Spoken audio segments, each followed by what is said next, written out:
Hey, and it's Tanya again, and I'm back, and we're doing divorce hack number 10. We're getting there. There's 23 of these, and this is number 10. So, number 10 is financial records. So, what financial records mean is when you are in a relationship and you are married. Now, this might not happen to a lot of us, but it does happen to some of us. So, it's just something to maybe be mindful of. So, I had a client recently, and she had a house, and it was her house, and when her and her new partner got together, he moved in.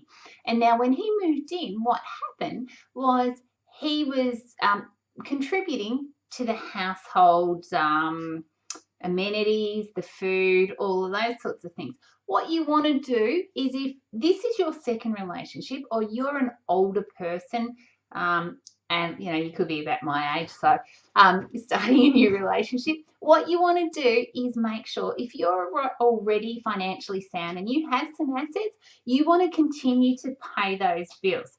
So what that shows is, when it comes to a financial separation, it shows that you've continued to pay the mortgage.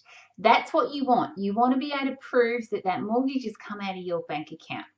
When someone moves into your house, when it comes to a financial separation, you don't want them to be able to turn around and go, actually, I paid the bills, I paid the mortgage, I paid all that, and all of a sudden some of your equity within your property gets a little bit diluted. We don't want that. So make sure that you've got evidence of what you've paid, that you can show that before you started the relationship, my property was worth X amount, and now it might be 10 years later. So when we first got together, the house may have been worth, say, 300,000. 10 years later, it might be worth 600,000. So $300,000 worth of equity has grown in the property. But what's happened is I've continued to pay that mortgage over that time, and then it helps your lawyer be able to really put together a really solid case about that asset, and that being your asset, and what the split might look like.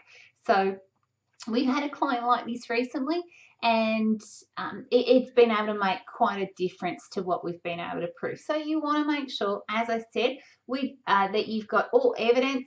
If you're going into a new relationship, or if you're currently going through a divorce or separation now and you're considering starting a new relationship, make sure that you've got what I call a freedom file. Make sure that you've got documents showing what's in your bank account, how much your property is worth, any superannuation balances, and those sorts of things, because they can make such a difference to the outcome when a financial agreement happens. Now, we don't want any relationship to fail, but as we know, things happen. We outgrow our partners. Some of us are really lucky to find people that we're going to be with forever, but some of us aren't so lucky, and things happen and things change, and we want to be prepared. So to be prepared, we've got to make sure that we've got those documents and we've got proof of the assets that we've brought into a relationship. So please make sure you do that.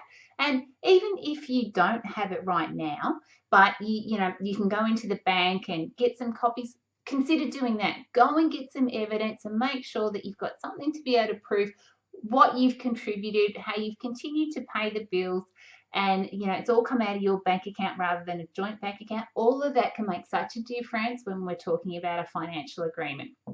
So that's divorce hack number 10.